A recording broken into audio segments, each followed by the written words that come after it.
The empire that ruled the world. The fall of the Roman Empire is often described as a sudden collapse. A dramatic moment when barbarians breached the gates, emperors fled, and civilization ended overnight. But history rarely works that way. Rome did not fall in a single year. It did not fall because of one battle. And it did not fall for a single reason. The Roman Empire collapsed slowly, over centuries, under pressures that built quietly and relentlessly. Two forces, more than any others, shaped its fate. Climate change. And political failure. Together, they created a perfect storm that no army, no emperor, and no law could survive. This is not just a story about ancient Rome. It is a story about how complex societies break. About how environmental stress exposes political weakness. And about how the greatest power on earth can unravel from the inside. Rome at its height, the illusion of permanence. At its peak in the 2nd century AD, the Roman Empire was the most powerful political entity the world had ever seen. Its borders stretched from Britain to North Africa, from Spain to the Middle East. More than 60 million people lived under Roman rule. Rome commanded professional armies, advanced engineering, and a vast bureaucracy. Its roads connected continents. Its aqueducts delivered clean water to massive cities. Its laws shaped civilizations that would come centuries later. To Roman citizens, the empire seemed eternal. Unbreakable. Divinely favored. Yet beneath this image of strength lay fragile systems that depended on stability, favorable climate, and competent leadership. When those conditions changed, Rome's foundations began to crack. The Roman climate optimum, when weather built an empire. For centuries, Rome benefited from an unusually stable climate period now known as the Roman climate optimum. Temperatures were warm. Rainfall patterns were predictable. Growing seasons were long. This was not luck. This was a climate advantage. Agriculture thrived across Italy, Gaul, North Africa, and Egypt. Grain harvests were abundant. Olive oil and wine production expanded. Food surpluses fed cities, armies, and imperial expansion. Rome's political power rested on this agricultural success. Grain shipments from Egypt alone fed over 1 million people in the city of Rome. Without stable harvests, urban life at that scale would have been impossible. The empire did not merely conquer land. It conquered ecosystems that worked in its favor. But climates do not remain stable forever. Agriculture and empire, a fragile system. Rome's food system was vast, centralized, and vulnerable. Cities depended on distant provinces for survival. Armies depended on regular grain supplies. Politics depended on keeping the population fed. When food was abundant, Rome was calm. When food was scarce, Rome was dangerous.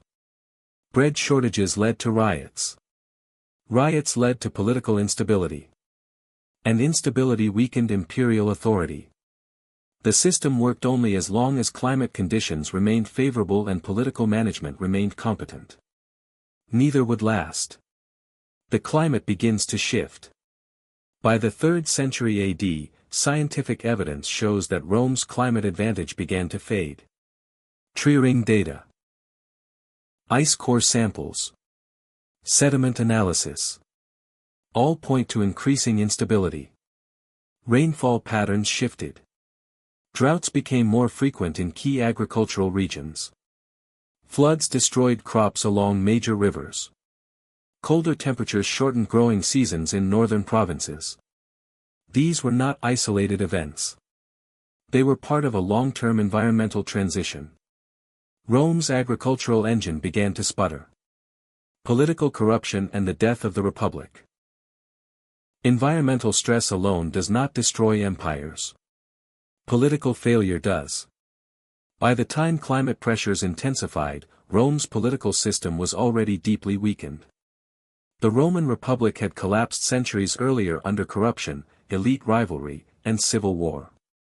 In its place stood an empire ruled by emperors whose power depended on military loyalty and political survival. Succession was rarely peaceful. Emperors were assassinated, overthrown, or replaced through force. Between AD 235 and 284, Rome experienced more than 20 emperors in less than 50 years. This period is known as the crisis of the 3rd century. The crisis of the 3rd century. Civil war became constant. Armies proclaimed their own emperors. Borders weakened as legions turned inward to fight each other. At the same time, climate stress reduced tax revenue and food production. The state responded by raising taxes, debasing currency, and seizing resources. Inflation exploded. Trade declined. Confidence in government collapsed.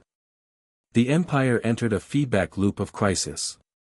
Climate stress meets political failure. As harvests failed, the state demanded more from fewer resources. As taxes increased, farmers abandoned their land. As land was abandoned, food shortages worsened.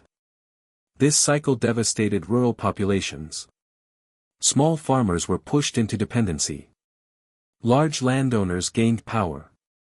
Economic inequality deepened. Rome became an empire of extremes. Wealth concentrated at the top. Misery spread below. Migration and climate refugees.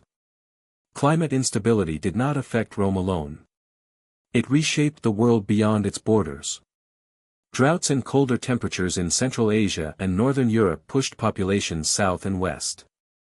Entire tribes migrated in search of food and stability. Rome labeled them barbarians. But many were climate refugees. The Goths, the Vandals, the Huns. They were not simply invaders. They were displaced peoples moving into a collapsing system. Rome struggled to manage this influx.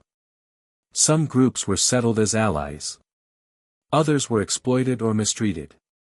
Many rebelled. The army without loyalty. Rome's army had once been its greatest strength. Now it became a liability. Soldiers were paid in debased currency. Supplies were unreliable. Loyalty shifted from the state to individual generals.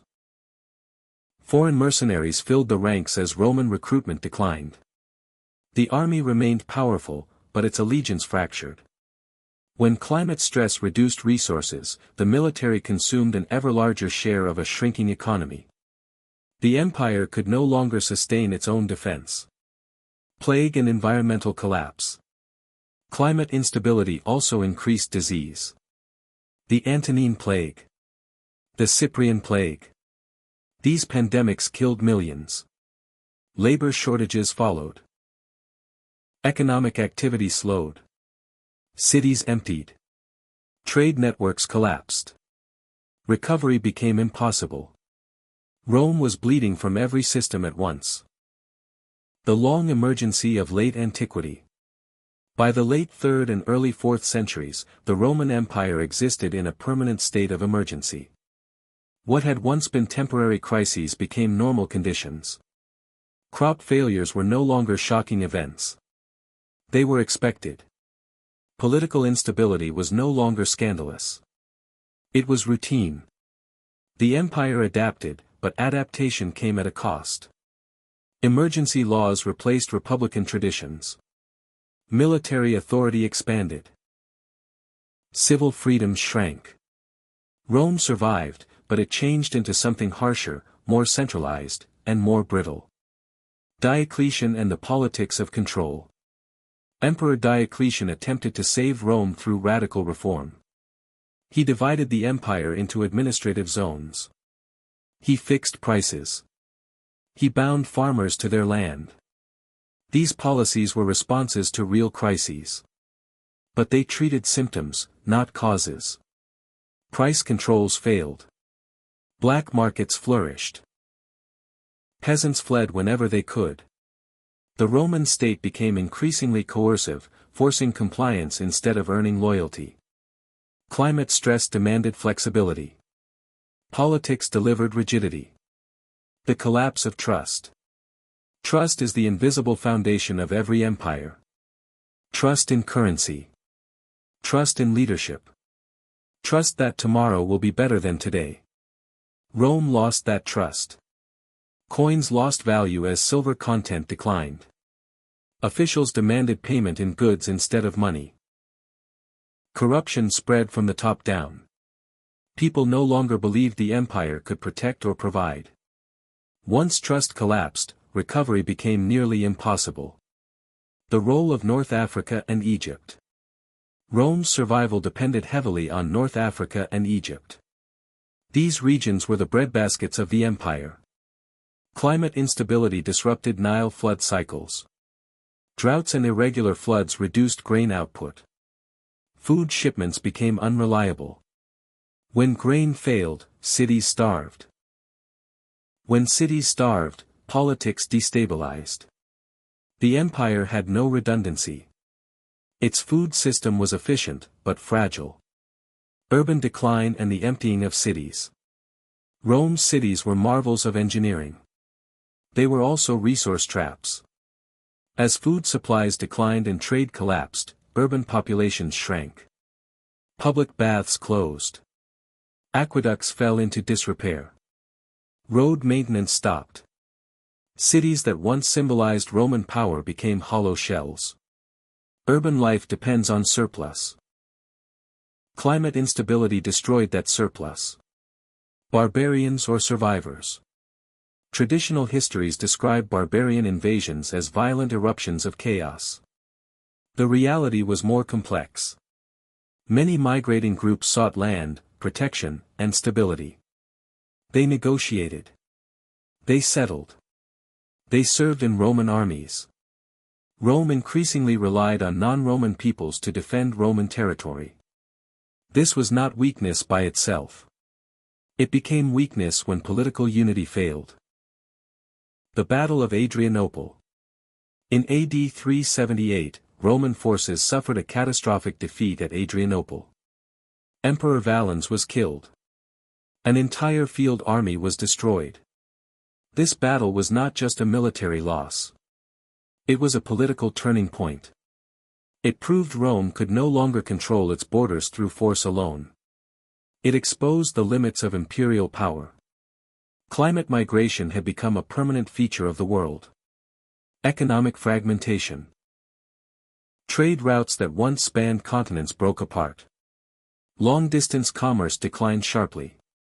Local economies replaced imperial markets.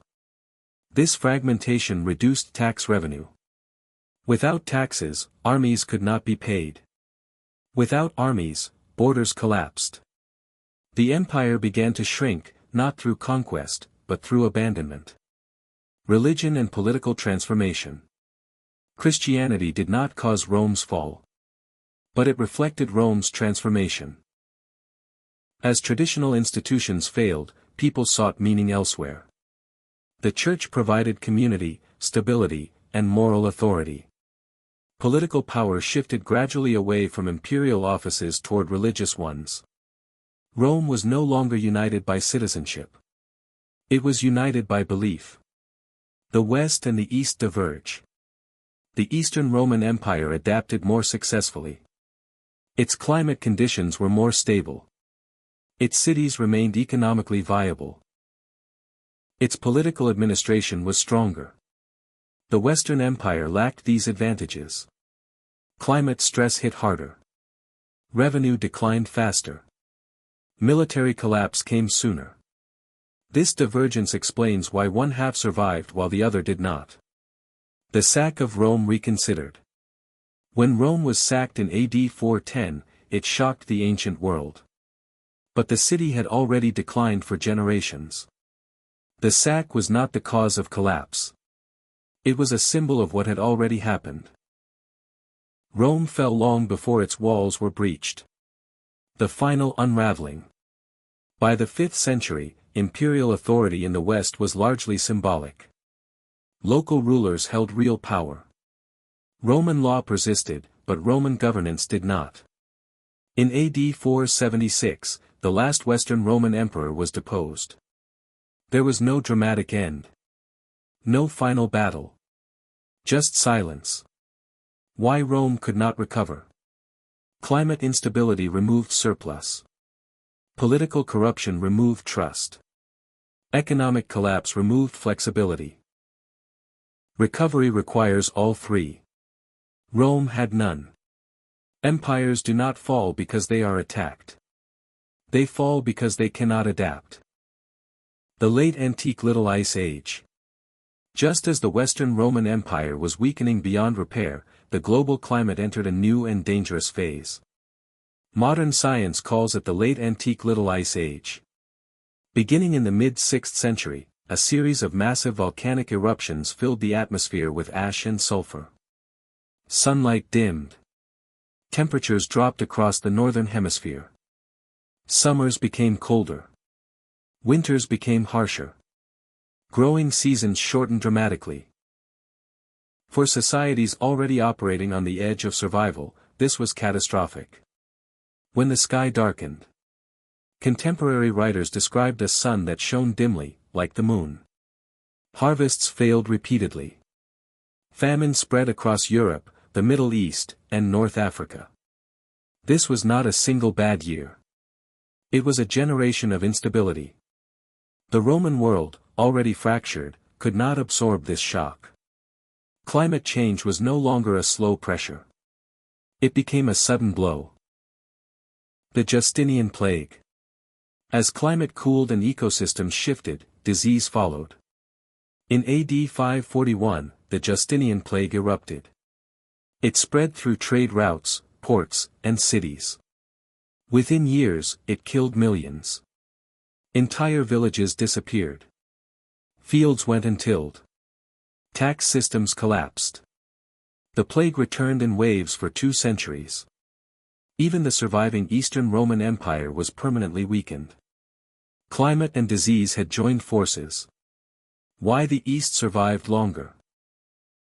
The Eastern Roman Empire, later known as Byzantium, endured while the West collapsed. This was not an accident. The East had advantages. Its cities were wealthier. Its climate was more stable. Its tax system was more efficient. Its political culture was less fragmented. Most importantly, the East adapted. It reduced territory. It restructured the army.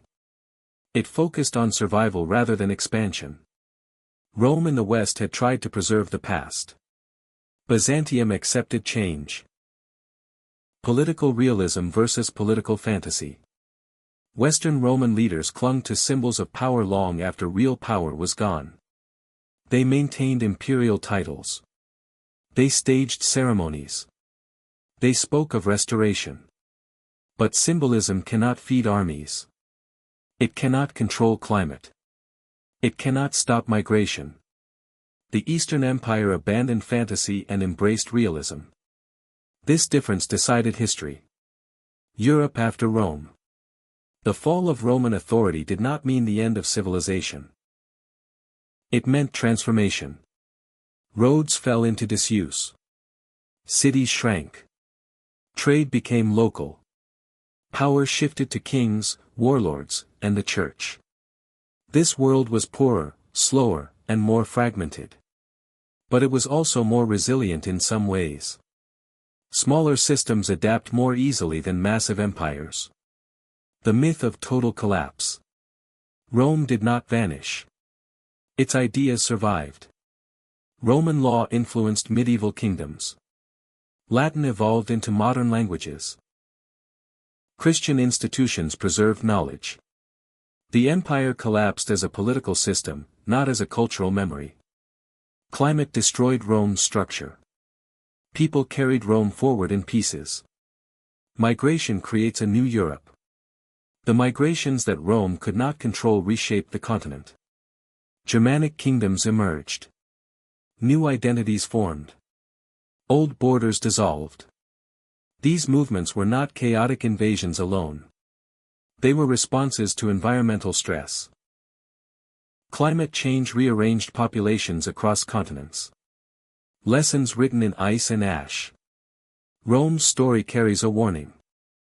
No civilization is immune to environmental change. No political system is strong enough to ignore nature. When climate stability ends, only adaptable societies survive. Rome was powerful. Rome was advanced. Rome was confident. And Rome still fell. Power without flexibility. The Roman Empire invested heavily in control. Bureaucracy. Law. Military force. But control without flexibility is fragile. When systems grow too complex, they resist change. When they resist change, they break. Climate exposed Rome's rigidity. Food, energy, and politics. Every empire depends on energy flows. For Rome, that energy was food. Once agricultural surplus declined, everything else followed. Politics failed because food failed. Armies failed because politics failed. Cities failed because armies failed. Climate sits beneath every political decision, whether acknowledged or not. A silent end. There was no single moment when Rome knew it was finished. No announcement. No final speech. Life simply became smaller. Local. Fragmented. Empires rarely collapse loudly. They fade. Why this story matters now. The fall of the Roman Empire is not ancient history alone. It is a case study. Climate instability. Political polarization. Economic inequality. Mass migration. These forces destroyed Rome together. Separated, they are manageable. Combined, they are unstoppable. When empires ignore warning signs. The Roman Empire did not lack intelligence. It did not lack engineers. It did not lack administrators. What it lacked was the ability to respond honestly to warning signs. Climate instability sent signals for generations. Harvest failures. Floods. Droughts. Migration pressure. Each signal was treated as temporary. Each crisis was managed as an exception. Rome planned for recovery, not transformation. That mistake proved fatal. The danger of short-term thinking. Roman political culture increasingly focused on survival in the present. Emperors ruled for years, sometimes months. Policies aimed to stabilize today, not secure tomorrow. Price controls addressed inflation without fixing production. Tax increases extracted resources without rebuilding systems. Military campaigns defended borders without addressing migration causes. Short-term solutions accumulated long-term damage. Empires collapse when leadership cannot think beyond the next crisis. The modern parallel. Rome's story resonates because it feels familiar. A globalized economy. Long supply chains. Centralized food systems. Political polarization. Like Rome, modern societies rely on climate stability more than they admit. Like Rome, they assume adaptation will be easy. Rome assumed the Nile would flood. Rome assumed harvests would return. Rome assumed the system would recover. Assumptions are not strategies. Climate as a force multiplier. Climate change did not invent Rome's problems. It multiplied them. Political corruption existed before climate stress. Economic inequality existed before climate stress. Migration existed before climate stress. But climate change accelerated everything. It turned manageable issues into existential threats. This is how climate destroys civilizations. Not by itself. But by amplifying weakness. The illusion of control. Rome believed it controlled nature. Aqueducts moved water. Roads crossed mountains. Cities rose in hostile environments. This success bred overconfidence. Infrastructure cannot replace ecosystems. Engineering cannot override climate indefinitely. When environmental conditions shift far enough, control becomes illusion. Rome learned this too late. Why the Eastern Empire finally fell. Even Byzantium, adaptive and resilient, did not last forever. Climate pressures continued. Economic systems evolved. New powers emerged. By the 15th century, the world had changed beyond recognition. The Eastern Roman Empire survived 1,000 years longer by adapting. But no empire survives permanently. Adaptation delays collapse. It does not eliminate it. Civilization as a living system. Civilizations are not machines. They are living systems. They grow. They stabilize. They become rigid. They break. Rome followed this pattern. Flexibility declined as complexity increased. When shock arrived, the system shattered instead of bending. This is not failure. It is biology. The real end of Rome. Rome did not end in 476. It did not end with invasion. It did not end with fire. It ended when people stopped believing the empire could protect them. When local solutions replaced imperial ones. When identity shifted from Rome to region. Collapse is psychological before it is physical. What Rome teaches us. Rome teaches humility. Power does not guarantee survival. Technology does not override nature. Politics cannot ignore climate. The lesson is not fear. It is awareness. Civilizations that recognize limits adapt. Those that deny limits repeat Rome's mistake. Climate, politics, and choice. Rome's fall was not inevitable. Different choices could have delayed it. More flexible governance. Decentralized food systems. Migration integration. But denial narrowed options. Rigidity removed resilience. Collapse became the only outcome left. The final image. Imagine Rome at dusk. Aqueducts silent. Forums empty. Statues weathered by centuries of wind and rain. This is not destruction. It is transformation. The empire faded, but humanity continued. Rome's fall did not end history. It changed its direction. A warning, not a prophecy. The fall of the Roman Empire is not a prediction of modern collapse. It is a warning about systems under stress. Climate change tests every civilization. Politics determines the response. Rome failed not because it was ancient, but because it was human. The last word. Empires do not fall because they are attacked.